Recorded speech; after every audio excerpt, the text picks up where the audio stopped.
Okay, तो as you know that previous lecture भी हम लोग का था इसी टॉपिक के ऊपर, assumption of kinetic theory of gases, real gas versus ideal gas and van der Waals equation. तो इसी का इस टॉपिक का ये सेकेंड पार्ट आ जाएगा। अगर आप ऐसे बोल सकते हो ये टॉपिक जो आप लोग का चल रहा था इसका सेकेंड आपका ये पार्ट आ जाएगा। ठीक है, चलिए, और वैसे आप लोग का लेक्चर नंबर ये थर्ड हो जाएगा। तो मैं कहाँ तक पढ़ाया था मैं आपको एक बार ही बताता हूँ। मैंने आपको assumption of kinetic theory of gases complete में आप लोगों को बता दिया था।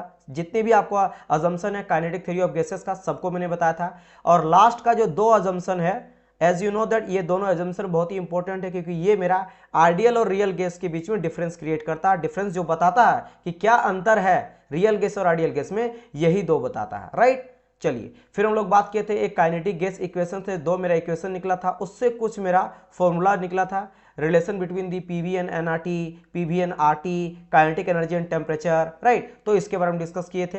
देन हम लोग बात किए थे ideal gas versus real gas के बारे में, और इसमें से सबसे इंपॉर्टेंट क्या आ जाता है आपका सेकंड जो अजम्पशन था काइनेटिक थ्योरी ऑफ गैसेस का। ये दो अजम्पशन आप लोग को देखने को मिलता है कि एक में आप लोग को volume occupy by the gas molecule को नेग्लिजिबल मान लिया जाता है as compare to volume of gas, और रियल गैस में उसको कंसीडर किया जाता है volume occupy by the gas molecules, है ना।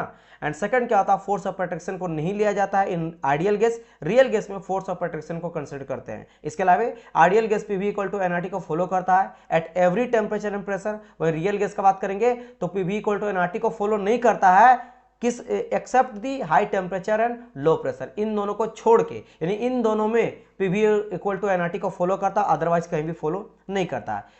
अब यहां से हम लोग आगे डिस्कस करेंगे। जैसे मैं आपको बता दिया कि रियल गैस क्या होता है, पीवी इक्वल टू एनआरटी को फॉलो करता है, volume occupied by the gas molecule हम लोग नेग्लिजिबल मानते हैं, फोर्स ऑफ अट्रैक्शन को हम लोग नहीं कंसिडर करते हैं। नाउ अगर मैं यहां देखता हूं पीवी डायग्राम में, उसी चीज को अगर मैं यहां पे देखता हूं प्रेशर एंड वॉल्यूम के डायग्राम में, तो जब मैं प्रेशर और वॉल्यूम का डायग्राम लेता हूं तो हम लोग क्या करते हैं एक पॉइंट लेते हैं कहीं इस तरह से, है ना। और यहां पे सबसे पहले हम लोग को क्या करना पड़ेगा, ग्राफ देखते हैं कि अगर हम लोग रियल गैस और आइडियल गैस का ड्रॉ करते हैं ग्राफ, तो कुछ आपका ऐसा कर्व देखने को मिलता है। तो रेड कलर से जो मैं आपको बना रहा हूं ये समझ लो मेरा किसका, आइडियल गैस का है, जो कि किस पे बेस्ड है, लॉ बेस्ड है, जो भी लॉ दिया गया है। लॉ कौन सा लॉ, जैसे आपका Boyle's law, Charles law, Avogadro law, क्योंकि ये सब लॉ दिया गया था आइडियल गैस इक्वेशन, ये सब हाइपोथेटिकल है, यानी आइडियल सिचुएशन को लिया गया है, बाय लॉ के थ्रू जा रहा है, थ्योरी के अकॉर्डिंग जा रहा है। लेकिन जब हम लोग एक्सपेरिमेंट कर रहे हैं तो एक्सपेरिमेंट से जो मुझे रिजल्ट निकलता है रियल गैस का कर्व,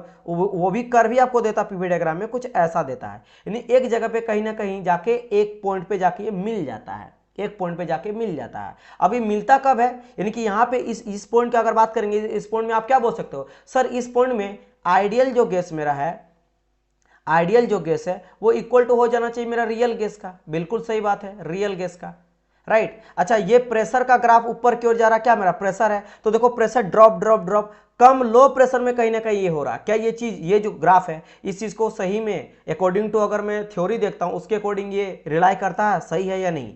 तो हम लोग क्या बात किए थे, मैंने आप लोग को बताया था दो कंडीशन बताया था आइडियल गैस इक्वेशन का।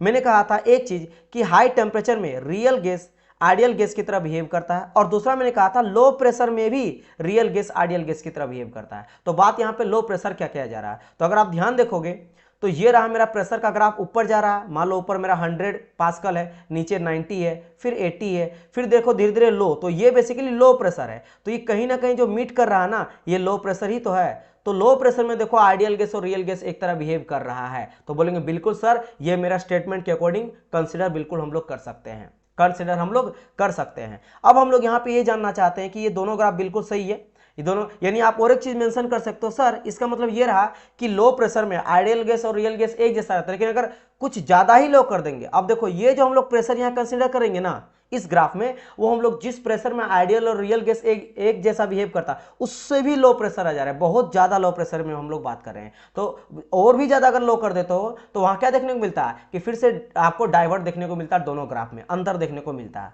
यानी ये सर्टन एक लो टेम्परेचर ही वहां पे मेंटेन होता, तभी जाके ये मेरा आइडियल गैस रियल गैस की तरह बिहेव करता है। अब ये दोनों ग्राफ में अब ड्रॉ कर दिया पीवी डायग्राम में। अब मैं क्या करता हूं, ये मैं मान लेता हूं एक पॉइंट, है ना, रेड वाले को, और ब्लैक वाले को मान लेता हूं मैं दूसरा पॉइंट, जहां से हम लोग स्टार्ट किए, मेरा दूसरा पॉइंट है। तो ऑब्वियसली बात है इस पॉइंट पे आपको पता है P एंड V ये दोनों क्या सिस्टम का प्रॉपर्टीज होता है, है ना। अभी मैं आगे चलकर समझाऊंगा कि प्रेशर बेसिकली क्या करता है, स्टेट को डिफाइन करता है। जैसे टेम्परेचर, अगर कोई बोलेगा 0 डिग्री सेल्सियस है या 0 डिग्री सेंटीग्रेड है पानी का टेम्परेचर, यानी अब ये आइस बन गया।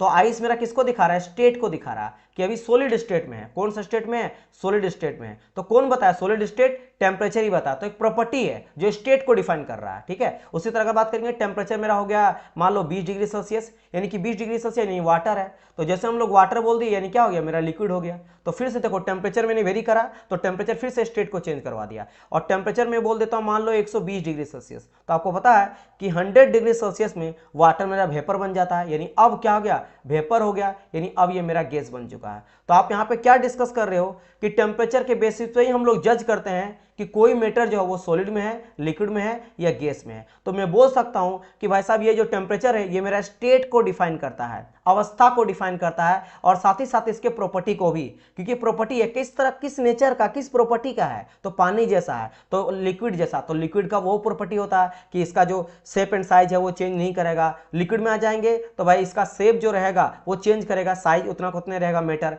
लिक्विड अगर गैस का बात करेंगे तो शेप एंड साइज दोनों वेरी करेगा। तो देखो मेरा स्टेट को भी डिफाइन कर रहा है मेरा, और साथ ही साथ ये मेरे क्या बता है, सिस्टम का प्रॉपर्टी को भी बता रहा है कि आखिर उसका किस तरह का गुण है, गुणधर्म है। तो ये जिस तरह का टेम्परेचर है ना, इसी तरह प्रेशर भी होता है, डेंसिटी भी होता है। This all are my system property, और स्टेट को डिफाइन करता है। क्योंकि जिस मान लो 0 डिग्री सेल्सियस है इसका टेम्परेचर, तो यहाँ पे कुछ उसका प्रेशर भी होगा, यहाँ पे कुछ उसका वॉल्यूम भी होगा, यहाँ पे कुछ उसका डेंसिटी भी होगा। इसको P1 V1 डेंसिटी मान लेते हैं। अगर 20 डिग्री सेल्सियस है, यहाँ पे अलग प्रेशर रहेगा P2 मान लो, V2 अलग रहेगा, डेंसिटी अलग रहेगा। और अगर यहाँ पे मान लेते इसको T3 है ना, इसको T1 मान ले, T2 मान ले, T3 मान ले, तो यहाँ पे अलग प्रेशर रहेगा, अलग वॉल्यूम रहेगा और अलग डेंसिटी रहेगा। इस तरह से यानी कि ये सब का सब, प्रेशर हो गया, वॉल्यूम हो गया, डेंसिटी हो गया, टेम्परेचर हो गया, और इटी से कई सारा चीज आता है। ये सब का सब क्या होता है, सिस्टम का प्रॉपर्टी होता है जो गुण को बताता है और स्टेट को भी डिफाइन करता है कि किस अवस्था में है। अगर इतना चीज आपको समझ आ गया तो मैं ये बोल सकता हूं कि सर ये जो मैंने 1 पॉइंट और 2 पॉइंट लिया है, एक पॉइंट जहां से वो स्टार्ट हो रहा प्रोसेस, राइट, स्टार्ट हो रहा प्रोसेस, तो यानी वहां पे कुछ ना कुछ मेरा प्रेशर रहेगा। क्योंकि यहाँ पे डायग्राम किसके किसके में बीच में ड्रॉ किए हैं, तो सर हम लोग यहाँ पे जो डायग्राम ड्रॉ किए हैं वो प्रेशर और वॉल्यूम के बीच में ड्रॉ किए हैं। तो अगर मैं क्या करता हूँ, ये रेड कलर में लेता हूँ, एक सेकंड में ग्रीन ले लेता हूँ, तो यहाँ पे क्या हो जाएगा, यहाँ पे नीचे अगर आएंगे तो दिस इज माई वॉल्यूम, और चूंकि रेड का है तो ये मेरा वॉल्यूम किसका होगा, आइडियल का हो गया। और जब मैं हॉरिजॉन्टल ले लेता हूं तो यहां पे मेरा बता रहा क्या है, प्रेशर बता रहा। कैसा प्रेशर है, ऑब्वियसली बात है हाई प्रेशर है, ऊपर जा रहा है। और ये जो नीचे तरफ हम लोग वॉल्यूम की एक तरह से लो प्रेशर है, तो ये किसका बताया, मेरा बताया आइडियल का। आइडियल का प्रेशर और आइडियल का वॉल्यूम दोनों बताते हैं। नीचे तरफ मेरा क्या बताया, नीचे तरफ मेरा बताया आपका वॉल्यूम, और ऊपर तरफ बताया मेरा प्रेशर। वहीं अगर जो मैंने ब्लैक कलर से अगर मैं इसको दिखाऊंगा, ये वाला ब्लैक, तो मेरा ये रियल का बता रहा है। तो इस पॉइंट में भी तो प्रेशर वॉल्यूम आएगा, तो यहां पे भी कुछ प्रेशर आएगा, यही हाई प्रेशर। लेकिन ये हाई प्रेशर अब किसके लिए होगा, रियल गैस के लिए। और नीचे अगर मैं देखता हूं तो नीचे आ जाता this is my volume of real, real का वॉल्यूम हो गया, रियल का प्रेशर हो गया। ऊपर में हाई प्रेशर में तो दोनों एक जैसा बिहेव कर रहा है। लेकिन अगर मैं वॉल्यूम देखता हूं तो क्या पता चलता है, क्योंकि बात तो कर रहे हम लोग हाई प्रेशर का भी, प्रेशर क्या है मेरा बहुत हाई है। तो हाई प्रेशर में अगर आपको बोला जाए कि वॉल्यूम किसका ज्यादा होता है, तो आप क्लियरली देख सकते हो कि सर मेरा वॉल्यूम जो है ना वो रियल का ज्यादा होता है, रियल का ज्यादा वॉल्यूम होता है। जैसे अगर मान लेते हैं यहाँ पे 10 है, यहाँ पे 20 है, यहाँ पे 30 है, यहाँ पे 40 है, तो 40 मान लो मीटर क्यूब में वॉल्यूम निकाल रहे हैं, यानी रियल का वॉल्यूम ज्यादा होगा आइडियल से। कब, जब प्रेशर हम लोग हाई लेंगे तब। अब मान लो नीचे आएंगे, नीचे आएंगे, नीचे आएंगे, नीचे आएंगे, नीचे आएंगे, ये प्रेशर जहां पे ये दोनों मीट कर रहा है। अब यहाँ पे ऑब्वियसली बात है, मैंने कहा था ये कितना प्रेशर है, ये लो से भी लो है, ये कितना लो है, उस लो से भी लो है जहां पे मेरा आइडियल और रियल गैस एक जैसा बिहेव कर रहा है। उससे भी लो अगर कर देंगे तो फिर से ये 2 पॉइंट में जाके मिलता है। ये जाके क्या मिलता है, इस तरह गया गया गया गया, यहाँ जाके मिल गया इस पॉइंट पे और इस पॉइंट पे। जहां रेड वाला जो है वो आइडियल का, तो आइडियल का कहीं इतना वॉल्यूम आया, और जब मैं रियल का वॉल्यूम निकालता हूं तो रियल का वॉल्यूम कहां से आ जाएगा, यहां से आएगा। अब यहां पे अगर मैं देखता हूं कि भाई जब लो प्रेशर में किसका वॉल्यूम ज्यादा है, तो लो प्रेशर में अगर मैं बात करता हूं तो आप लोग को ऑटोमेटिकली दिख रहा है कि सर यहां पे आइडियल का वॉल्यूम ज्यादा हो गया, आइडियल का वॉल्यूम ज्यादा हो गया। तो इस ग्राफ से मुझे यह पता चला कि at a high pressure real volume is greater then ideal volume, and at low pressure ideal volume is greater then real volume, ideal volume is greater then real volume. Clear, समझ आ रहा है मेरी बात की नहीं। देखो कितना प्यार तरीके से आप समझ सकते हो। दिस इज योर प्रेशर का ग्राफ, दिस इज प्रेशर का ग्राफ, ये रहा मेरा हाई प्रेशर, ये रहा मेरा लो प्रेशर। हाई प्रेशर में आप देख सकते हो वॉल्यूम किसका ज्यादा है, तो ये रहा मेरा वॉल्यूम ज्यादा है, रियल का वॉल्यूम ज्यादा है। और लो प्रेशर में वॉल्यूम किसका ज्यादा है, ज्यादा कहां तक जाएगा, मेरा आइडियल का ज्यादा हो रहा है। अच्छा, इससे और एक चीज समझ आया सर, एक चीज मेरे को बताओ, रियल जो होता है, रियल जैसा मैंने आपको क्या कहा था कि आइडियल और रियल में क्या अंतर होता है। सर आइडियल जैसे मैं डेली 10 घंटा पढ़ूंगा, this is your ideal. Real में आप इतना तो कर नहीं पाते हो, तो क्या होगा, थोड़ा बहुत तो कम कम होगा ही। तो रियल में मान लेते हैं आप कितना पढ़ोगे, 8 घंटा पढ़ लिए, कभी 9 घंटा पढ़ लिए, क्योंकि 10 तो डेली नहीं पढ़ सकते और लगातार एक दिन पढ़ लोगे अलग बात है, लेकिन नहीं पढ़ सकते, कोई ना कोई हो सकता है तबियत खराब हो गया, कुछ इमरजेंसी कॉल आ गया, कुछ इमरजेंसी आपको करना, बहुत सारा चीज हो सकता है ना, हो सकता है जिस डिवाइस से आप पढ़ रहे हो वो खराब हो जाए, इलेक्ट्रिसिटी चल जाए, कई सारा सिचुएशन देखने को मिलता है। तो जब मैं बात करता हूं हाई प्रेशर में, तो रियल का वॉल्यूम मेरा आइडियल से भी ज्यादा हो रहा है, आइडियल से भी ज्यादा, मतलब वॉल्यूम हम लोग मान के चलते हैं कि मेरा होना चाहिए था, जैसे मैंने कहा 10 घंटा, लेकिन अगर मान लो मैं ये बोल रहा हूं ना कि आइडियल से भी ज्यादा आप पढ़ ले रहे हो, मतलब 10 से भी 12 घंटा पढ़ रहे हो रेगुलर बेसिस पे, तो भाई साहब ये कब होगा, जब आपने अपना दायरा को पढ़ाया है, बहुत ज्यादा अपना जी जान लगा दिए हो, सब कुछ छोड़ छाड़ के, तभी जाके। यानी मैं बोल सकता हूं कि जब मैं यहां पे बात कर रहा हूं कि रियल वॉल्यूम मेरा ज्यादा है आइडियल से, यानी यहां क्या हुआ, मेरा एक्सपेंशन हुआ है, एक्सपेंशन हुआ है। लेकिन जब मैं बात करता हूं लो प्रेशर का, तो भाई साहब देखो यहां पे आइडियल जितना था ना उससे मुझे कम मिला रियल, है ना, आइडियल से कम, जो कि एक्चुअल होता ही है।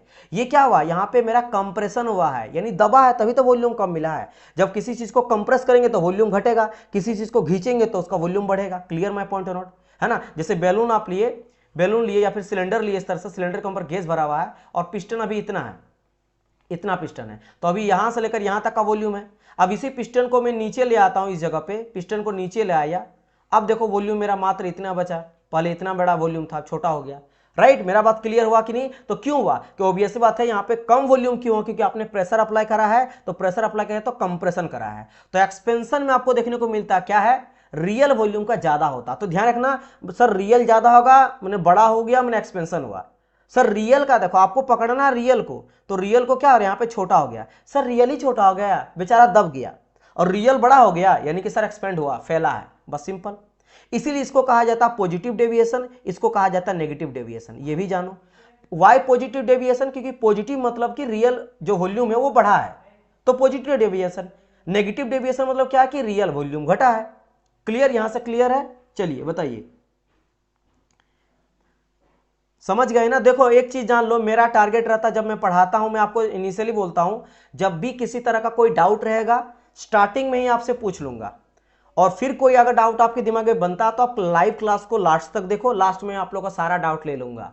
हाँ, बीच में अगर आप कोई भी कमेंट करते हो रिलेटेड योर टॉपिक जो मैं आपको बता रहा हूं, अगर वहां पे कोई दिक्कत होता देन आप मेरे से पूछ सकते हो, उसका मैं रिप्लाई करूंगा रिलेटेड टॉपिक। लेकिन अनरिलेटेड चीजें, कोई और चीज अगर आपको पूछना तो क्लास के स्टार्टिंग में पूछ लेना आप लोग, या फिर लास्ट में पूछ लेना मेरे से, राइट। लेकिन क्योंकि मैं आप लोग को जो चीज बताता ना उसमें पूरी तरह डूब जाता हूं, ताकि अच्छा से अच्छा तरीके से इजी तरीके से कैसे मैं आप लोग को एक्सप्लेन करूं ताकि आप समझ पाओ, है ना। और वही इंपॉर्टेंट है, जॉब लेने के लिए बहुत इंपॉर्टेंट है, मैं आप लोग को पूरा दिल से पढ़ाऊं, पूरा मन लगा के पढ़ाऊं। और आपका भी काम है कि मन लगा के देखना, ये नहीं कि आप वहां लेक्चर कम देख रहे हो, कमेंट में ज्यादा लग रहे हो कि सर ये क्या होगा, सर मुझे ये करना, सर मेरा ये हो रहा है, तो उस चक्कर में आप वही उसी में चल गए, तो आप फिर पढ़ाई कहाँ किए। इतना सुंदर नोट्स आप लोग के लिए क्यों मैं बना के दे रहा हूं, आप देख सकते हो कलरफुल हाईलाइट किया हुआ एक एक चीज, ताकि आप ना, आपको नोट्स बनाने का झंझट ना हो। देख सकते हो कितना प्यार तरीके से बनाया गया है, एकदम वही चीज। अब ये चीज में नोट्स में अगर पीडीएफ रहता ना और बुक लेता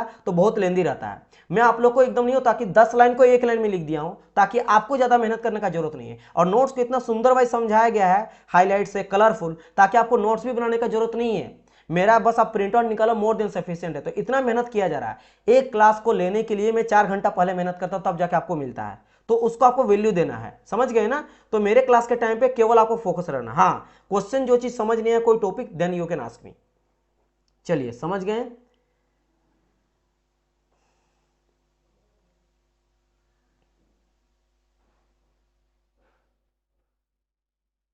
thank you so much dear.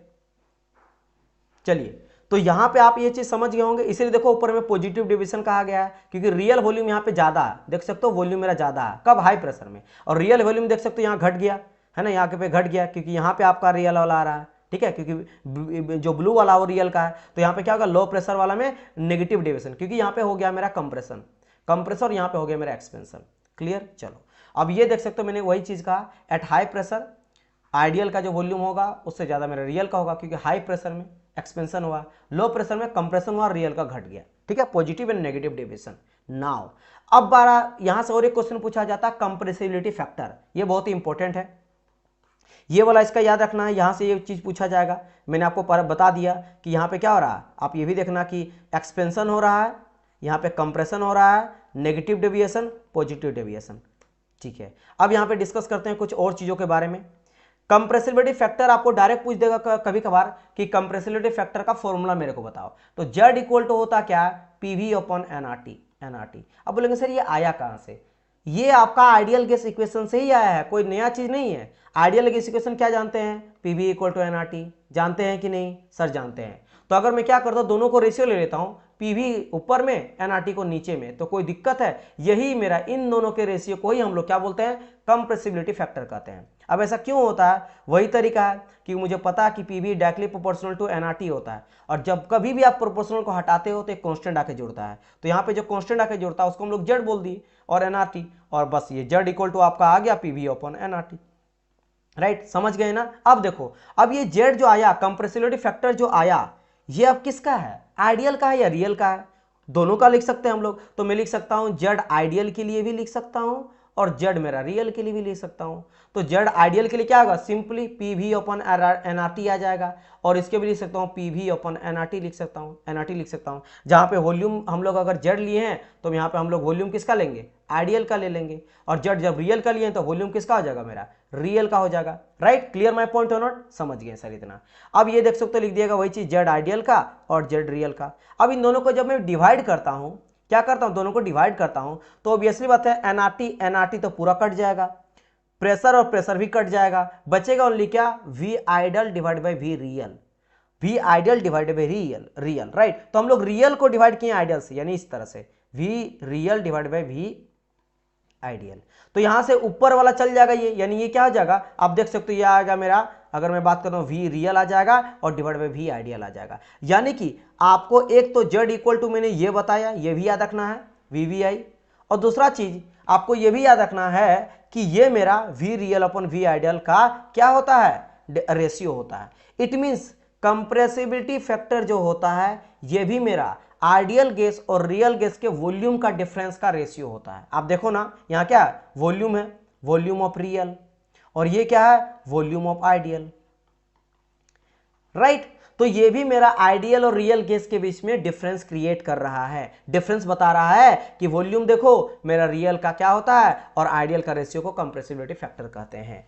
तो ये चीज भी आप लोग को हो जाता है। क्लियर, इतना समझ गए। और जब क्वेश्चन बनेगा तो मैं आपको बता दूंगा। अब Z का वैल्यू पूछा जाता है कि Z का वैल्यू बताओ। अब हम लोग देखें कि Z का वैल्यू मेरा अलग हो सकता है, आइडियल के लिए भी रियल के लिए भी, वही डिस्कस करेंगे। Z का वैल्यू हम लोग 1 लेते हैं आइडियल गैस के लिए। सर कैसे सर Z का वैल्यू 1 होता है? अच्छा, Z इक्वल टू क्या पता है सर, Z इक्वल टू होता है PV अपॉन NRT, ये होता है, बिल्कुल सर ये होता है।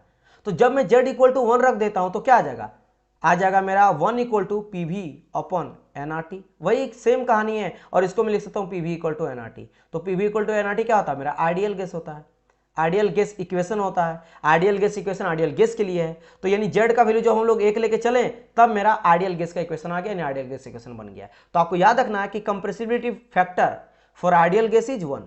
ठीक है, अच्छा चलो इतना तो मेरे को समझ में आ गया, वही चीज लिख दिया गया यहाँ पे। अच्छा, जब आपका PV इक्वल टू NRT आ जाता है, NRT आ जाता है, ये तो मैंने एक चीज आपको बताया। दूसरा हम लोग देखे थे कि Z इक्वल टू होता V real upon V ideal, ये भी तो इक्वेशन मैंने बताया था। तो जब Z इक्वल टू मेरा 1 आ गया, इसका मतलब क्या आ गया, V real is equal to V ideal. V real और V आइडियल आपका सेम हो गया, नहीं रियल वॉल्यूम और आइडियल वॉल्यूम सेम हो गया। कब, जब मेरा आइडियल केस रहेगा तब। आइडियल गैस के केस में आइडियल रियल वॉल्यूम और आपका आइडियल वॉल्यूम का वैल्यू सेम हो जाता है, क्योंकि यहीं से निकालते हैं, इस वाले से, Z इक्वल टू 1। चलो इतना समझ गए। अब बारी आता सर, ठीक है हम लोग समझिए कि Z का वैल्यू 1 होता कब, जब हम लोग बात करते हैं आइडियल गैस का। अब अगर सर मेरा आइडियल गैस ना रहा, यानी अगर मैं रियल गैस का बात करता हूं, रियल गैस का, तो रियल गैस के लिए क्या होगा sir, Z equal to not equal to 0, simple सा बात है। और जब मैं बोलता हूं कि Z मेरा 1 के बराबर नहीं है, इसका मतलब क्या है कि Z मेरा 1 से बड़ा भी हो सकता है और Z मेरा 1 से छोटा भी हो सकता है। Clear, Z is greater than 1 और maybe Z is lesser than 1। अब बारी आता है सर जेड मेरा ग्रेटर देन 1 कब होगा और Z equal to less than कब होगा, क्योंकि मैं रियल का कंडीशन लेता हूं। तो अब रियल के लिए ये दो चीज आ जाता है। तो आप लोग को याद है अभी जस्ट मैंने कहा था कि वॉल्यूम देखो एक बारी कम भी हो जा रहा है, एक बारी वॉल्यूम मेरा ज्यादा भी हो जा रहा है। अब ये मेरा वॉल्यूम ज्यादा कब हो गया था, जब हाई प्रेशर लिए थे तब, और लो प्रेशर जब लिए थे तो रियल वॉल्यूम आपका कम हो गया। दैट्स वाई यहां पे जेड का वैल्यू दोनों दोनों होता है, क्योंकि रियल गैस का दो इक्वेशन निकलता है, रियल गैस मेरा ज्यादा भी हो सकता है, रियल गैस मेरा कम भी हो सकता है। यहीं पे उसका हम लोग यूज करेंगे। तो जेड का वैल्यू जब मैं बोलूंगा कि ग्रेटर देन 1 है, तो ग्रेटर देन 1 कब होगा, ऑब्वियसली बात है हम लोग जेड इक्वल टू क्या लिखते हैं, V real upon V ideal. तो जब मैं बोलूंगा जेड का वैल्यू 1 से बड़ा है यानी वी रियल का वैल्यू ज्यादा है, तो वी रियल का वैल्यू जैसे मैं बोलूंगा ज्यादा है तो कौन सा सिचुएशन होगा बताओ, ये वी रियल कब ज्यादा होता है, तो अभी हम लोग वी रियल ज्यादा होता है सर हाई प्रेशर में। तो ये जो मुझे मिलेगा Z equal to greater than, ये हम लोग को हाई प्रेशर में मिलेगा। प्रेशर जब आपका क्या लेंगे, हाई लेंगे तब लेंगे, और इसी को हम लोग बोलते हैं क्या, गैस एक्सपेंड कर रहा, पॉजिटिव डेविएशन है। और वहीं अगर मैं बोलूंगा जेड का वैल्यू कम हो जाएगा, जेड का रियल का वैल्यू मेरा कम हो जाएगा, ठीक है, जो जेड का वैल्यू है वो 1 से कम हो जाएगा। ये कब होगा, जब वी रियल का वैल्यू घट जाएगा। तो वी रियल का वैल्यू कब घटता है, जब प्रेशर हम लोग लो लेके चलते हैं, यानी कि कंप्रेशन पे, कंप्रेशन बोलो या फिर इसको गैस कॉन्ट्रैक्ट कर रहा है, और ये इसी को कहते हैं नेगेटिव डेविएशन। तो ये दोनों चीज आप लोग को समझ गए होंगे, आप लोग को दिमाग में आ गया होगा कि क्या इसका मीनिंग है। क्लियर। तो जेड का वैल्यू यहाँ पे कंप्रेसिव रेट समझ गए आप लोग कि बेसिकली आपका पीवी इक्वल टू एनआरटी का रेशियो होता है पहला। दूसरा V real upon V ideal होता है, और मेरा आइडियल और रियल वॉल्यूम के बीच में जो डिफरेंट क्रिएट करता है बताता वो कंप्रेसिबिलिटी फैक्टर भी बताता है। ठीक है, समझ गए। चलो, और साथ ही साथ जेड का वैल्यू 1 होता है आइडियल के लिए, जेड का वैल्यू नॉट इक्वल टू 1 होता है रियल के लिए। इसका भी दो सिचुएशन है, जब रियल का वॉल्यूम ज्यादा होता है और एक बार रियल का वॉल्यूम कम होता है। जेड का वैल्यू 1 हुआ मतलब जेड का वैल्यू बढ़ा तो वी रियल, ठीक है, क्योंकि वहां गैस एक्सपेंड करता है इसलिए बड़ा हो जाता है वैल्यू। चलो, इतना आप लोग उम्मीद करता हूं समझ गए होंगे। अगर इतना आप लोगों को क्लियर है तो अब आप लोग बोल सकते हो कि सर क्लियर है, आगे बढ़िए, बिकॉज अब हम लोग बात करने वाले हैं कि अभी तक रियल गैस के बारे में ज्यादा समझाने के लिए कोई ऐसा थ्योरम नहीं पढ़े हैं, क्योंकि अभी तक जो भी पढ़े हैं वो तो आइडियल गैस इक्वेशन है। चाहे मैं बॉयल्स लॉ का बात करूं वो भी आइडियल गैस को स्टडी करके बताया था, या फिर मैं चार्ल्स लॉ का बात करता हूं वही बताया था आइडियल गैस के बारे में। हम लोग देखे आपका एवोगैड्रो वही बताया, मतलब आइडियल के बारे में ही बताया था, आइडियल गैस के बारे में। आइडियल गैस इक्वेशन तो उसी से मिलके बना, तो वो भी मेरा आइडियल गैस के लिए है। तो रियल गैस के लिए अब बात करने वाला हूं मैं। तो चलिए एक बार आप लोग चाहो तो रिप्लाई कर सकते हो। क्या यहां तक आप लोग को सारी चीज समझ आया?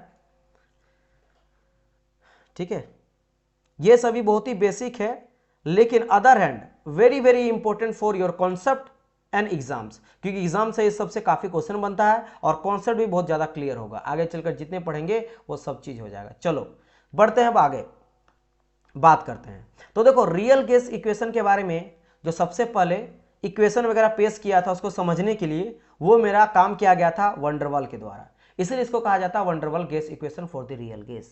अब ये क्या किया था हम लोग, सिंपल ये क्या किया था ना, वही आइडियल गैस का इक्वेशन को ही लिया था, आइडियल गैस के इक्वेशन में दो करेक्शन करके और उसको रियल गैस में कन्वर्ट कर दिया। क्यों? क्योंकि हम लोग ये देखे थे इन केस ऑफ आइडियल और रियल गैस में ये दो अंतर था। इसमें क्या कहता है, volume occupy by the gas molecule. मैंने कहा था ना कि परफ्यूम से जो गैस निकलेगा वो मॉलिक्यूल किसका है, गैस का आयतन है।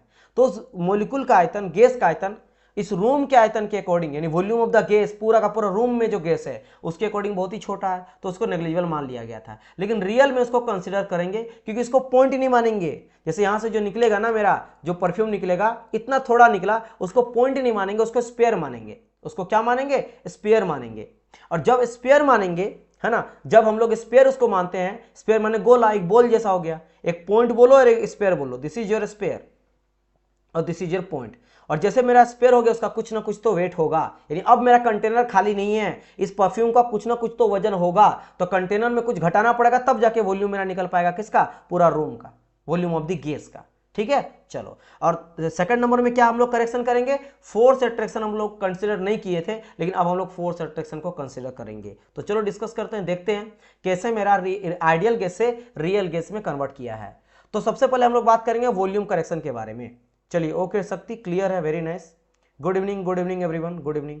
चलो, तो वॉल्यूम करेक्शन के बारे में डिस्कस करते हैं। वॉल्यूम करेक्शन, अब देखो यहाँ पे क्या करा गया है, आप समझना, ये बहुत ही कॉम्प्लेक्स यहाँ पे आपको नजर आ रहा है, लेकिन नहीं, कोई भी कॉम्प्लेक्स नहीं, जैसे बताऊंगा आप लोगों को A to Z क्लियर हो जाएगा। ये एक तरह से कंटेनर लिया गया, क्या लिया गया, एक कंटेनर लिया गया है जो खाली है, मतलब इसमें खाली बोले तो गैस है, आप गैस पार्टिकल एयर पार्टिकल बोल सकते हो, इस तरह का एक कंटेनर है। और कंटेनर का वॉल्यूम क्या होता है, ये कैसा आपको दिखने को मिल रहा है ना, ये होता क्यूब होता, क्यूबॉइड होता, ये सबको आपको पता ही होगा, है ना। तो यहाँ पे हम लोग अगर निकालेंगे वॉल्यूम कितना हो जाएगा कंटेनर का, तो ए क्यूब आ जाता है। अगर ए रहेगा तो ए क्यूब इसका वॉल्यूम हम लोग निकाल सकते हैं। तो ए क्यूब अगर वॉल्यूम निकालते हैं तो यहाँ पे मान लेते हैं साइड इसका 10 है, तो 10 इंटू 10 इंटू 10, ये क्यूब जैसा, क्यूब का 3D जैसे होता है ना, हम लोग बोलते हैं कि स्क्वायर, और एक बोलते हैं रेक्टेंगल। तो स्क्वायर का रेक्टेंगल को हम लोग क्यूब बोल देते हैं, रेक्टेंगल का 3D फेस को यानी कि 3D फेस को हम लोग क्या बोलते हैं, क्यूबॉइड बोल देते हैं। तो स्क्वायर जैसा था, स्क्वायर को हम लोग 3D फॉर्म में ले लिए तो क्यूब बोल दिए। और स्क्वायर का हर साइड ए होता है, जैसे मान लो इस तरह से स्क्वायर मेरा बना, एक सेकंड जस्ट अ मिनट, ये तो सबको पता होगा लेकिन फिर भी मैं मान के चलता हूं कि थोड़ा ले लेता हूं, 1 मिनट 10 सेकंड बनाने में कोई दिक्कत नहीं है। ये ए था, जैसे स्क्वायर है, ये भी ए है, ये भी ए है, ये भी ए है, ये भी है, इसको 3D फेज में बना दिए। अभी भी ए आपको नजर आ, लेकिन पहले मेरा 2 ही डायमेंशन था, लेंथ आपका हाइट था एंड आपका विड्थ था, लेकिन आपका इस बार लेंथ, विड्थ और डेप्थ तीनों आ गया, तीनों आ गया। तो अब volume equal to a cube आ जाता है। तो सिंपल ए क्यूब 10 मान के चले थे, 10 इंटू 10 इंटू 10, 1000 मीटर क्यूब इसका वॉल्यूम आ गया। और यहीं पे अगर मैं स्प्रे छोड़ता हूं और परफ्यूम निकालता हूं, कुछ तो मेरा निकला, उसका आयतन निकालना चाहेंगे। अब उसका आयतन तो इतना कम होगा ना गैस का कि वो 0.00001 होगा। ये इतना कम होता है कि इसको घटाते ही नहीं। हम लोग मानते हैं कि अभी भी कंटेनर खाली ही है, अभी भी वॉल्यूम 1000 ही है, घटा नहीं है, नेग्लिजिबल मान लेते हैं, यानी अभी भी मेरा क्या खाली स्पेस है, मतलब गैस में से कोई भरा नहीं है मॉलिक्यूल्स, वो मेरा एम्प्टी स्पेस है। लेकिन when we are going to study real gas, ये तो मैंने आइडियल गैस का बताया, जब हम लोग रियल गैस का स्टडी करते हैं और तब हम लोग क्या करते हैं, वो जो मेरा पार्टिकल्स जो होता था ना गैस मॉलिक्यूल्स, उसको उस बार हम लोग क्या माने थे पता है, एक पॉइंट माने थे, पॉइंट माने, देखो पॉइंट ऑफ एटम माने थे। लेकिन इस बार पॉइंट एटम नहीं बोलेंगे, इस बार हम लोग स्पेयर एटम बोलेंगे, स्पेयर मॉलिक्यूल बोलेंगे, यानी कि उसका कुछ ना कुछ तो वॉल्यूम होगा ही, कुछ ना कुछ जगह घेरेगा ही। तो अब मेरा खाली जगह नहीं है, अब वॉल्यूम कंटेनर फिर से वही लिए 1000 है, लेकिन इस बार वॉल्यूम जो है मेरा गैस का वो 0.1 है। तो अब मैं बिल्कुल इसको नेगलेक्ट नहीं कर सकता, इसको मुझे घटाना पड़ेगा। तो कंप्लीट वॉल्यूम का जो मेरा कंटेनर का जो वॉल्यूम है उसमें माइनस हम लोग मॉलिक्यूल का वॉल्यूम को घटाना पड़ेगा, और यही मेरा वॉल्यूम का करेक्शन हो जाता है। अब इसको हमको निकला कैसे लिखेंगे, मैथमेटिकल डेरिवेशन से निकलें। देखो तो वी रियल इक्वल टू क्या किए, हम लोग का जो कंटेनर का वॉल्यूम था उसमें हम लोग घटा दिए, किसका वॉल्यूम, मॉलिक्यूल का वॉल्यूम को घटा दिए, मॉलिक्यूल का वॉल्यूम घटा दिए। अब कैसे ये करेंगे, अब देखो कंटेनर का वॉल्यूम तो टोटल वॉल्यूम है, तो टोटल वॉल्यूम को हम लोग वी लिख देते हैं, है ना, और वी ये क्या, वी ऑफ रियल है, तो V of real equal to total volume minus करेंगे मॉलिक्यूल का वॉल्यूम। अब ये मॉलिक्यूल का वॉल्यूम कैसे पता चलेगा, अब आपको कैसे पता कि कितना वॉल्यूम है, 1 लाख है, 10,000 है, 20,000 है, करोड़ों मॉलिक्यूल है, कितनों भी हो सकता है। यानी कि यहाँ पे हम लोग क्या करते हैं, इस वॉल्यूम ऑफ मॉलिक्यूल को लिखते हैं n इंटू बी से। अब ये n क्या है, b है, n मेरा है नंबर ऑफ मोल। अब ये 10,000 है कि 10 लाख है कि 10 करोड़ है कि 10 है कि 100 है, तो ये नंबर ऑफ मोल हो गया।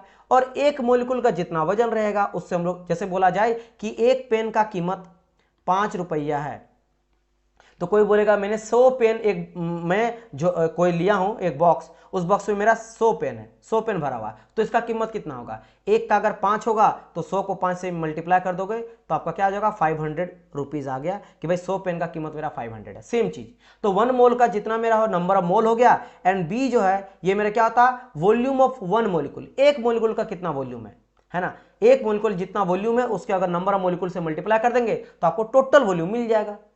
ठीक है, गैस पार्टिकल को उसको घटा देंगे तो मेरा निकल जाएगा कंटेनर का वॉल्यूम कितना है। तो ये मेरा करेक्शन हो गया, जिसको हम लोग क्या कहते हैं, बी को हम लोग एक दूसरा नाम से जानते हैं। इसको चूंकि वंडरवाल के द्वारा दिया गया ये लॉ है, इसलिए इसको कहा जाता है वंडरवाल कांस्टेंट, और एक्सक्लूडेड वॉल्यूम भी कहा जाता है या फिर को वॉल्यूम भी कहा जाता है। ये बहुत इंपॉर्टेंट है, यहां से क्वेश्चन आपको पूछा जाता है, याद रखना कि बी क्या होता था, B is your excluded volume और को वॉल्यूम और वंडरवाल कांस्टेंट इसी को कहते हैं, और this is nothing but the volume of 1 molecule into n number of molecule. हो गया क्लियर। और यहीं पे अगर 1 मोल के लिए बात करता हूं तो n के जगह में 1 ले लेता हूं, 1 मोल केवल अगर है तो v equal to B minus B आ जाता है। इसलिए जब भी आप कभी इक्वेशन लिखते हो ना, P V equal to nRT, तो क्या करते हैं हम लोग लिखते हैं p into V minus B equal to 1 के लिए तो RT आ जाता है, ये लिखते हैं हम लोग ऐसे क्योंकि यहाँ पे n इक्वल टू 1 मान के चले तो n के जगह में यहाँ भी 1 आ गया है और P V equal to P, ये आपका होता है p माइनस एन बी, तो n के जगह में 1 आ गया, तो ये चीज ले लेते हैं। ये हो गया किसके लिए, फॉर रियल गैस के लिए। तो रियल गैस इक्वेशन ये लिखेंगे, जैसे आइडियल गैस इक्वेशन हम लोग पता है P V equal to N R T, तो this is your ideal gas equation, this is your real gas equation. अगर मुझे लिखना है उस इक्वेशन को तो इस तरीके से लिखेंगे, है ना, क्योंकि यहाँ पे वॉल्यूम करेक्शन किया, लेकिन अभी भी पूरा नहीं है, अभी भी पूरा नहीं है। आप ये रियल गैस अगर लिखोगे तो अभी गलत हो जाएगा, क्यों, क्योंकि अभी हम लोग प्रेशर का करेक्शन नहीं किए हैं, अभी हम लोग केवल वॉल्यूम का ही करेक्शन किए हैं, है ना। फोर्स ऑफ अट्रैक्शन जो होता है प्रेशर की वजह से उसको कंसिडर यहाँ पे नहीं किया, अभी पी ही माने हैं। चलो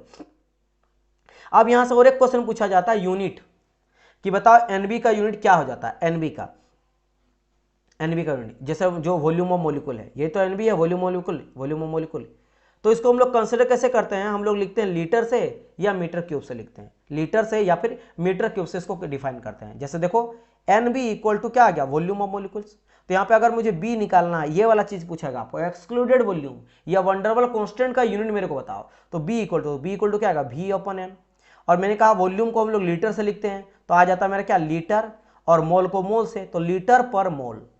या अगर लीटर को कन्वर्ट करोगे मीटर क्यूब में, तो क्या करेंगे, लीटर को मीटर क्यूब में कन्वर्ट करने के लिए हम लोग मल्टीप्लाई करते हैं, राइट, तो वो नीचे आ जाएगा, तो मीटर क्यूब पर किलो मोल, तो किलो आ गया यहाँ पे और मीटर क्यूब ऊपर में आ गया, तो यानी मीटर क्यूब पर किलो मोल। तो ये यूनिट आपको ध्यान थोड़ा रख लेना, ये भी पूछा जाता है, ये इंपॉर्टेंट हो गया एक, दूसरा आपका ये इंपॉर्टेंट हो गया, ये दो आप लोग को याद रखना है। इसमें बी का वैल्यू एक्सक्लूडेड वॉल्यूम, वही एक्सक्लूडेड बी का हम लोग निकाले यहाँ पे, क्लियर, ठीक है।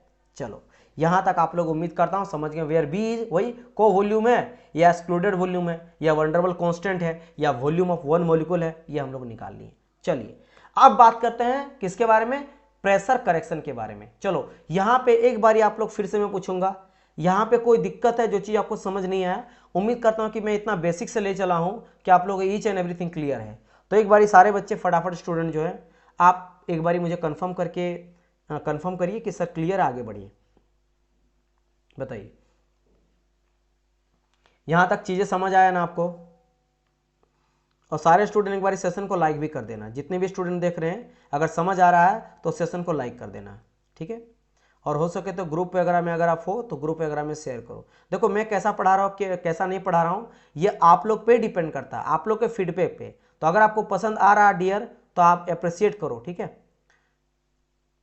आपको लाइक करना है, कमेंट करना है, बताना है कैसा हम पढ़ा रहे कैसा नहीं पढ़ा रहे, क्योंकि कमेंट से एटलीस्ट उससे मुझे मोटिवेशन मिलता है, जिसके लिए मैं आपको और अच्छे से बेहतर कंटेंट दूंगा और ज़्यादा मेहनत करूंगा चीज़ों को समझाने के लिए, क्योंकि मुझे भी तो मोटिवेशन चाहिए ना। क्लियर माई पॉइंट और नॉट, है ना। ये बहुत इंपॉर्टेंट है कि बच्चे तक मेरा मैसेज पहुंच रहा है कि नहीं पहुंच रहा है, जिस तरह मैं समझा रहा हूँ, जो मैं बताना चाह रहा हूँ through the concept, through the theory, वो चीज़ आप तक ये बात पहुंच रही है कि नहीं, है ना। ये इसके लिए आप लोग को कमेंट वगैरह करते हो, लाइक करते हो, तो बहुत ज़्यादा मेरे लिए वो, देखो लाइक कमेंट से कुछ होता नहीं है, लेकिन हाँ मेरे लिए बहुत ज़्यादा हेल्पफुल करता है कि भाई हाँ मैं जो करना चाह रहा हूँ वो सही कर रहा हूँ और आप तक बात पहुँच रहा है। क्योंकि अगर आपको समझ नहीं आ रहा है तो मैं अदर अप्रोच भी अपना सकता हूँ, अदर तरह का एग्जाम्पल भी ले सकता हूँ, तो उसके लिए आपको रिप्लाई तो करना पड़ेगा। चलिए अगर यहाँ तक आपका क्लियर है, अब हम लोग बात करते हैं प्रेशर करेक्शन का। क्या बात करते हैं, प्रेशर को अब हम लोग करेक्शन करते हैं। क्योंकि याद होगा क्या जब हम लोग बात किए थे आइडियल और रियल गैस का, तो आइडियल गैस और रियल गैस के बीच में आपने देखा था कि फोर्स ऑफ अट्रैक्शन को कंसीडर नहीं करते हैं इन आइडियल, लेकिन रियल गैस में फोर्स ऑफ अट्रैक्शन को कंसीडर करते हैं। चलो तो देख लेते हैं। तो अब हम लोग कंसीडर क्या करना फोर्स ऑफ अट्रैक्शन को, तो this is your pressure correction. जैसे कि इसमें भी हम लोग बात करते हैं पहले आइडियल का, फिर बात करते हैं रियल का। तो ये सिचुएशन दिया गया आइडियल का, ये सिचुएशन दिया गया रियल का और आइडियल का। जब मैं आइडियल लेके चलता हूं वहां पे हम लोग क्या मानते हैं, force of attraction between the molecules is zero.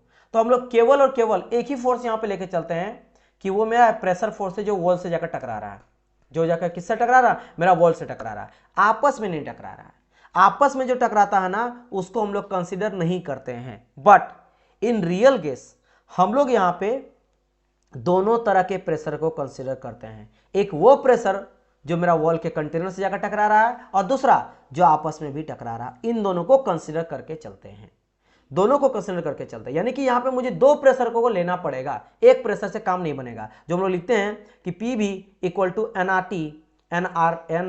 T, तो जो हम लोग पी लेते हैं ये तो मेरा होता है टोटल प्रेशर होता है। लेकिन ये टोटल प्रेशर दो को लेना पड़ेगा, यानी कि P इक्वल टू लेना पड़ेगा। एक मेरा क्या है, वो प्रेशर फोर्स है, और दूसरा मेरा क्या फोर्स ऑफ एट्रैक्शन है। तो P1 और P2 अगर लेना चाहते हो तो आप चाहते हो ऐसे लिखते हो कि टोटल प्रेशर PT यानी total pressure equal to P1 plus P2, तब जाके कहीं ना कहीं ये मेरा सही होगा। ठीक है, चलिए। यस सर, बहुत अच्छा पढ़ाते हैं, बहुत अच्छा। Okay okay sir. बी क्या है? वॉल्यूम ऑफ वन मॉलिक्यूल और volume of molecule. Volume of one molecule ये जो है ना वॉल्यूम ऑफ वन मॉलिक्यूल है, एक वॉल्यूम ऑफ कंप्लीट मॉलिक्यूल नहीं है, वॉल्यूम ऑफ वन मॉलिक्यूल। क्योंकि वॉल्यूम ऑफ कंप्लीट मॉलिक्यूल कब बोलोगे? जब n इंटू बी हो जाएगा, क्योंकि n इंटू बी जो होगा ना ये हो जाता है volume of molecules, volume of molecules. तो volume of molecules equal to होगा n इंटू बी। ये जो b आपका है ये क्या है मेरा? वॉल्यूम ऑफ एक मॉलिक्यूल है, एक मॉलिक्यूल्स। तो एक मॉलिक्यूल का कितना वॉल्यूम है इनटू नंबर ऑफ मॉलिक्यूल कर देंगे। जैसे समझो ना कि एक पेन का कितना कीमत है ना, एक पेन का कीमत है 5 रुपया, ये आप निकाले into number of pen, number of pens. जैसे 50 पेन आपने खरीदा, 100 पेन खरीदा, तो उसे आप 5 को मल्टीप्लाई कर दोगे तो आपका आंसर आ जाएगा। तो ये नंबर ऑफ वॉल्यूम जो है ना, ये बी जो है नंबर ऑफ वॉल्यूम वो एक मॉलिक्यूल का है, और बी नंबर ऑफ मॉलिक्यूल्स कितना वहां पे है। क्लियर?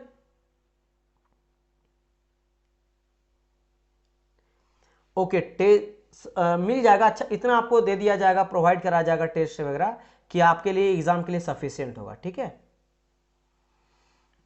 ठीक है, वो मैं ही बनाऊंगा आप लोग के लिए, तो आप टेंशन ना लो। इतना मैं टेस्ट सीरीज आप लोग को दे दूंगा जितना आपके एग्जाम के लिए सफिशिएंट हो जाएगा। क्लियर? चलो आगे बढ़ते हैं, आगे बढ़ते हैं। हाँ, तो मैंने यहां बात करा दो प्रेशर लेके चलेंगे, एक प्रेशर जो मेरा वॉल से टकरा रहा है, एक आपस में टकरा रहा है। लेकिन जब मैं प्रेशर यहां पे कंसीडर करूंगा, ये तो मान लिया कि टोटल प्रेशर इक्वल टू क्या करेंगे, P एक प्रेशर फोर्स और एक मेरा P फोर्स ऑफ अट्रैक्शन। लेकिन ये जो चीज आपका होगा ना, ये दो एटम की, क्योंकि अट्रैक्शन कब होगा? जब एक बॉडी एक साथ से ताली बजता नहीं ना, तो अट्रैक्शन जब होगा तो दो मॉलिक्यूल के बीच में होगा। तो मुझे दो मॉलिक्यूल को यहां पे कंसीडर करके चलना पड़ेगा, कंसीडर करके चलना पड़ेगा। यानी कि जो मेरा फोर्स ऑफ अट्रैक्शन लग रहा है वो क्या होगा? मॉलिक्यूल पर यूनिट एरिया, क्योंकि प्रेशर इक्वल टू क्या होता था? Force upon area, force upon area, right. तो यहां पे हम लोग n बाई बी यहां पे लेके चले, n बाई भी। n बाई बी क्या है? नंबर ऑफ मॉलिक्यूल्स, क्योंकि n बराबर बता रहा है नंबर ऑफ मॉलिक्यूल जो फोर्स क्रिएट कर रहा है पर यूनिट एरिया, एरिया के बेसिस पे वॉल्यूम लेके चला गया है। तो ये तो मेरा हो गया n बाई बी क्या? एक मॉलिक्यूल का, वन मॉलिक्यूल का। लेकिन अट्रैक्शन जब भी होगा तो दो मॉलिक्यूल के बीच में होगा, तो n इंटू बी इंटू करेंगे n upon v, n by v upon n by v, यानी कुल मिला के क्या आ गया? n square upon v square. तो इसको मुझे अब ऐड करना पड़ेगा, इसको मुझे क्या करना पड़ेगा? ऐड करना यहां पे पड़ेगा। तो मैं क्या करूंगा? पी वी इक्वल टू जो मैं लिखूंगा nRT, तो यहां पे प्रेशर जो होता है ये टोटल प्रेशर, तो टोटल प्रेशर इक्वल टू क्या करेंगे? एक तो P लिखेंगे प्रेशर फोर्स, प्लस यहां पे क्या कर देंगे? n square plus v square. अब यहां पे जैसे वहां पे हम लोग बात किए थे, एक मेरा एन बी था एक्सक्लूडेड वॉल्यूम, तो यहां पे हम लोग और एक कांस्टेंट मान के चलते हैं, दैट इज कॉल्ड योर ए लेके चलते हैं, ए। और ए क्या हो जाता है? This is your वंडरबल constant. जैसे वहां पे भी वंडरबल कांस्टेंट था, यहां भी ए मेरा वंडरबल कांस्टेंट है, जिसको हम लोग एक्सपेरिमेंटल कैलकुलेशन से निकालते हैं, डिपेंड ऑन एक्सपेरिमेंटल से बेसिस पे मेरा आता है। और जब यहाँ पे हम लोग एक मोल के लिए लेते हो तो n इक्वल टू 1 कर देंगे, तो क्या आ जाएगा? P plus a upon v square, P plus a upon v, ये आपका ये चीज आ गया। ठीक है,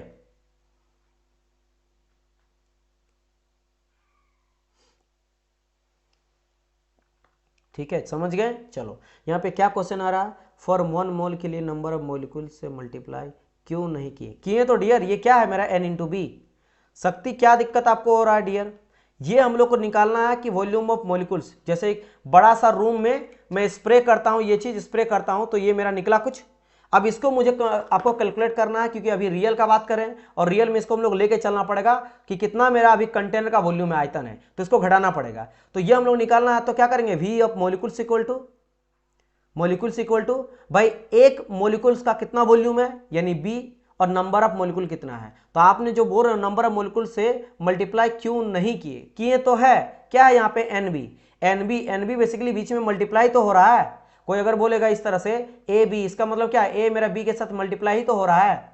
ये चीज समझ नहीं आया क्या आपको? ये तो किया गया एनबी, ये तो एनबी किया गया। हाँ, नीचे वाला कहां से लिखे आप ये बोलना चाहते हो तो आप देख सकते हो n इक्वल टू 1 लिया गया, ये केवल और केवल एक मोलिक्यूल का बात कर रहा है। जैसे नंबर ऑफ मोल्स है ना, तो मैं एक ही मोल लेके चला n इक्वल टू 1। जब मैं एक ही मोल लेके चलूंगा तो फिर क्यों मल्टीप्लाई करूंगा उसके साथ? वो तो एक हो गया। तो यानी कि यहां पे हो गया v equal to v minus 1 into b, तो v माइनस बी तो कर ही सकते हैं ना। ओहो, बोल रहे हैं जहां पर 1 मोल लिखे हैं। भाई साहब जब मोल ही एक मैंने ले लिया तो क्यों मल्टीप्लाई करेंगे उसको? जब मैंने यार डियर एक ही मोल लिया, केवल एक मोल का बात कर रहे हैं, केवल एक मोल का। जैसे आपने कहा कि भाई एक पेन, 100 पेन का कीमत कितना होगा, तो पहले आपने कहा कि एक पेन का कीमत, पहली बात मैं आपको बताया कि जाओ 100 पेन आप लोग खरीद के लाओ, एक पेन का कीमत 5 रुपया है, तो मैं आपको बोलूंगा एक ही पेन खरीदो। तो फिर आप मल्टीप्लाई ही क्यों करोगे 100 से? 100 से मल्टीप्लाई करोगे तब ना कि भाई कितना लेना, 100 लेना, तो 100 इंटू 5 यानी 500 सर रुपये चाहिए। अगर मैं बोलूंगा एक ही पेन लाना तो आप एक ही लिखोगे, वहां एन तो चल ही गया। ठीक है, चलो, तो ये चीज आप लोग का हो गया, प्रेशर करेक्शन समझ गए होंगे। अब इन शॉर्ट में आपको बताता हूं कि क्या क्या हम लोग पढ़े। आइडियल गैस इक्वेशन हम लोग देखें, पीवी इक्वल टू एनआरटी। फिर अगर बात करते हैं फॉर रियल गैस, तो रियल गैस का अगर मैं बात कर लेता हूं तो रियल गैस के लिए वॉल्यूम करेक्शन क्या आ जाएगा, अभी हम लोग देखें v equal to v minus b, right, v minus b. अभी हम लोग यहां पे बात किए थे v equal to v minus b when n equal to 1 है, एन इक्वल टू यहाँ पे एक है, तब यहाँ पे बात करा गया, राइट। जहाँ पे बी क्या है मेरा, एक्सक्लूडेड वॉल्यूम है या को वॉल्यूम है, जिसका यूनिट भी निकाले हम लोग क्या, या तो मीटर क्यूब पर किलो मोल हो जाएगा या फिर लीटर पर मोल आ जाएगा। और प्रेशर करेक्शन जो किए वो क्या आया मेरा, जब एन इक्वल टू 1 लेंगे तो आ जाएगा P plus a divide by v square, right, where the force of attraction between the molecule आपका ए अपॉन वी स्क्वायर आ जाएगा। ठीक है, चलो मैं क्लियर कर दिया हूं डियर। वहां पे हम लोग एक मोल में बहुत मोलिक्यूल्स होते हैं, मैं यहां पे 1 मोल मान के चला हूं, एक ही मोलिक्यूल मान के चला हूं। ठीक है, समझ गए? चलो, तो ये चीज है। अच्छा, यहां पे क्या हो जाता है, ए का वैल्यू समटाइम हम लोग, अच्छा ए का यूनिट जान लो, ए का यूनिट जो यहां पे ए मेरा था ये भी वंडरबल कांस्टेंट था, तो इसका अगर मैं यूनिट का बात कर देता हूं तो याद रखना ये डायरेक्ट जान लो, ये हो जाता न्यूटन मीटर स्क्वायर पर किलो मोल का होल स्क्वायर। और एयर के लिए ए का और बी का वैल्यू यहां पे लिख दिया गया सब टाइम, ये तो न्यूमेरिकल में यूज करते हैं और अदरवाइज इसका ज्यादा ऐसे यूज आपके लिए नहीं है। ठीक है, चलो अब लास्ट बात कर लेते हैं हम लोग क्या, गेल-लेसक लॉ के बारे में। अभी तक कई सारा लॉ मैंने बताया था, एक फंडामेंटल लॉ आपसे मैंने आप लोग को बताना मैं भूल गया था, तो उसके बारे में डिस्कस कर लेता हूं। स्टार्टिंग में ही बताना था, कोई दिक्कत नहीं। गेल-लेसक लॉ, गेल-लेसक लॉ क्या बोलता है, at a constant volume pressure is directly proportional to temperature. जो मेरा क्या होता है कि वॉल्यूम को अगर हम लोग कांस्टेंट मान के चलेंगे तो जो प्रेशर मेरा होता है वो डायरेक्टली प्रोपोर्शनल टू टेम्परेचर हो जाता है, डायरेक्टली प्रोपोर्शनल टू टेम्परेचर हो जाता है, राइट। यानी कि जैसे जैसे मेरा प्रेशर बढ़ेगा वैसे वैसे मेरा टेम्परेचर भी बढ़ेगा, right, when the volume remain constant. अब इसको एक प्रोसेस के लिए कैसे लिखेंगे, यू नो दैट कि P is directly proportional to T। मैंने प्रोपोर्शनल को हटाया तो P इक्वल टू क्या आ गया, C इंटू टी, तो क्या आ जाएगा P upon T equal to constant, P by T equal to constant. For a process के लिए क्या लिखेंगे, P1 बटा T1 इक्वल टू P2 बटा T2। नाउ अब बात करते हैं कि सर एवरीडे लाइफ में इसको हम लोग कहां मुझे देखने को मिलता है। इन रियल केस अगर आप देखोगे यहां पे देख सकते हो कि यहां पे मेरा है लो प्रेशर, ठीक है। टेम्परेचर का अगर बात करा जाए नॉर्मल टेम्परेचर है, जब मैंने प्रेशर को बढ़ा दिया, हाई कर दिया, तो हीट सोर्स भी यहाँ पे बढ़ गया, यानी कि टेम्परेचर भी मेरा यहाँ पे हाई हो गया, जिसकी वजह से मॉलिक्यूल का मूवमेंट और ज्यादा मेरा इंक्रीज कर दिया। बट यहाँ पे अगर आप बात करेंगे मेरा वॉल्यूम, तो जितना वॉल्यूम यहाँ पे है उतना वॉल्यूम यहाँ पे ही है, बस टेम्परेचर देखोगे तो टेम्परेचर आपका बढ़ गया बिकॉज प्रेशर भी यहाँ पे मेरा इंक्रीज कर गया। अब बात करते हैं, जैसे मैं हमेशा एग्जाम्पल लेता हूँ जो रियल लाइफ एग्जाम्पल है, तो real life example of Gay Lussac law, जैसे प्रेशर कुकर, प्रेशर कुकर में जैसा आप हीट सोर्स देते हो तो उसका टेम्परेचर बढ़ता है, तो जब उसका टेम्परेचर बढ़ता है तो उसके साथ साथ उसका प्रेशर भी इंक्रीज करते जाता है, इसलिए कहा जाता है प्रेशर कुकर। हाई प्रेशर की वजह से क्या होता है, जो मेरा बॉइलिंग पॉइंट होता है वो डिक्रीज कर जाता है और पहले ही आपका उबलने लगता है और जल्दी आपका खाना बन के रेडी हो जाता है, उतना वेट नहीं करने का जरूरत बनता है। एंड उसके बाद बात करेंगे हम लोग, जैसे आपका कोई भी आप ले लो एरोसिल का कैन या कोई भी कैन ले लो, जैसे आपका परफ्यूम भी ले सकते हो, यहाँ पे भी क्या करते हैं, जब मैं ऐसे करके अप्लाई कर रहा हूँ बाहर निकल रहा है, तो इस टाइम पे भी मुझे देखने को मिलता है प्रेशर अप्लाई करते हैं तो प्रेशर की वजह से टेम्परेचर भी क्या करता है यहाँ पे इंक्रीज करता है। Same with water heater, water heater में भी आप लोगों को देखने को मिलता है कि जब आप प्रेशर अप्लाई करते हो तो वो गर्म होने लगता है टेम्परेचर की वजह से, टेम्परेचर इंक्रीज करेगा तो प्रेशर भी इंक्रीज करेगा। Same with the bullet, firing जो होता है वहां पे भी जब प्रेशर अप्लाई किया जाता है तो देखोगे आप चलाने के बाद देखोगे गर्म हो जाता है ना, वहां क्या हो जाता है हीट हो जाता है, तो प्रेशर के साथ साथ उसका टेम्परेचर भी इंक्रीज किया, है ना। शक्ति कुमार, देखो आपको ज्यादा ही दिक्कत हो रहा ना तो आप मेरे को 8210989049 इसमें मेरे को व्हाट्सअप करना, मैं आपको समझा दूंगा कॉल के थ्रू, ठीक है। क्योंकि जो मैं बता दिया हूं उस चीज को बार बार रगड़ने का कोई जरूरत नहीं है, आप शायद कोई चीज में कंफ्यूजन हो रहा हो, एक मोल में एक मोलिक्यूल कैसे मान लें। हाँ, तो आप एक काम करो, पीएचडी करो, मैं आपको बता दूंगा, मेरे को टेक्स्ट करना, मैं आपसे कॉल के थ्रू समझा दूंगा। चलिए, तो ये चीज आप लोग का हो गया गेलुसेक लॉ का। तो यहाँ पे इस टॉपिक को मैं यहाँ पे खत्म करता हूँ। क्यों? क्योंकि जो मैं आपका नेक्स्ट सेशन लेने वाला हूँ, यानी कि कल जो आप लोग का नेक्स्ट आने वाला सेशन, उसमें हम लोग स्टार्ट करने वाले हैं क्या, थर्मोडायनेमिक्स का, जैसे सिस्टम, सराउंडिंग, है ना।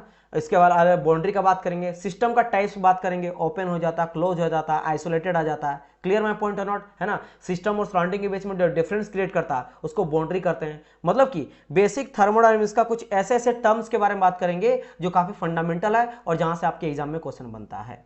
तो मिलते हैं डियर स्टूडेंट हम लोग कल मिलेंगे इसके आगे, और कुछ हम लोग और थर्मोडायनेमिक्स के इंपॉर्टेंट टर्म्स के बारे में डिस्कस करेंगे। उम्मीद करता हूं कि आज का सेशन आप लोग का काफी अच्छा रहा है। मिलते हैं हम लोग नेक्स्ट पार्ट में, तब तक के लिए good bye and God bless you all.